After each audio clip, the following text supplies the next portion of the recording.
के मूड बना कर हम मूड बना कर सिंगिंग बाय गरौलिया। हेलो हेलो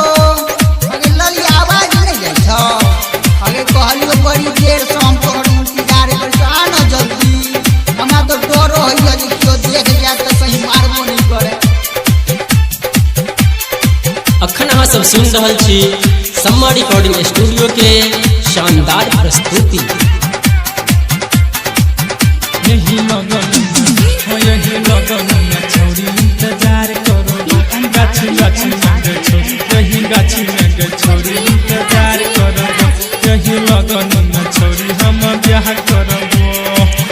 एक तोरा खातिर एलियो गोरी मूड बना को अब करे चनखरा किया हमारा बजा को तोरा खातिर एलियो गोरी मूड बना को अब करे चनखरा किया हमारा बजा को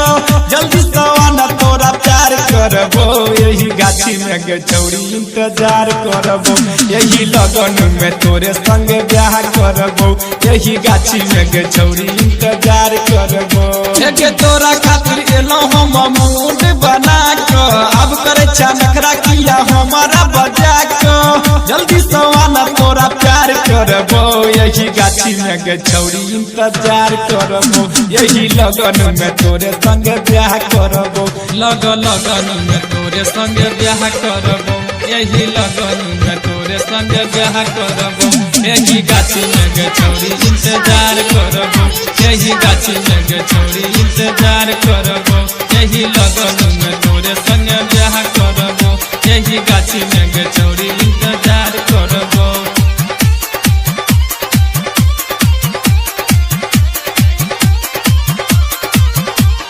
धीरे धीरे बाज न तू हल्ला किया करे छी सुन लेते कियो किया घाव ना पसारे छी बात हमर माना गोरी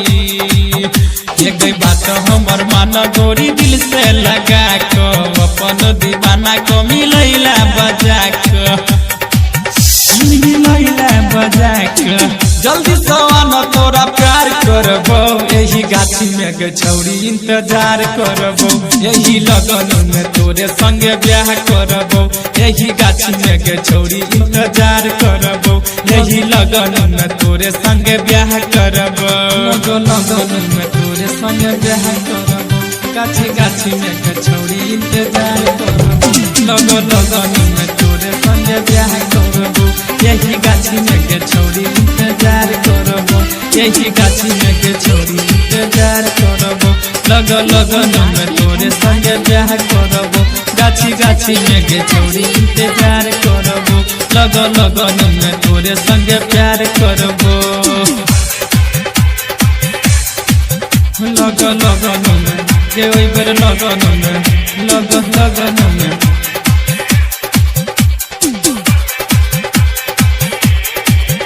एक दिल की दीवाना के तू बात नहीं माने छी इमरान अंजुम से रोज रोज मिले छी बात हमर माना गोरी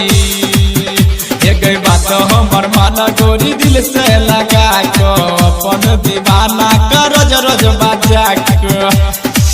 छौरी सुना जल्दी सवाना तोरा प्यार करबो यही गाछी में गे छौरी इंतजार करबो यही लगन में तोरे संग ब्याह करबो तोरा खातिर एलियो गोरी मूड बना को अब करे चनखरा किया हमारा बजा को जल्दी सवाना तोरा प्यार करबो यही गाछी में गे छौरी इंतजार करबो यही लगन में तोरे संग ब्याह करबो यही गाछी में गे छौरी इंतजार करबो यही लगन में तोरे संग ब्याह करबो लगन में तोरे संग ब्याह करबो यही लगन में तोरे संग ब्याह करबो यही गाछी में गे छौरी इंतजार करबो गाछी गाछी में गे छौरी। सम्मा रिकॉर्डिंग स्टूडियो दसौत चौक अलीनगर रोड।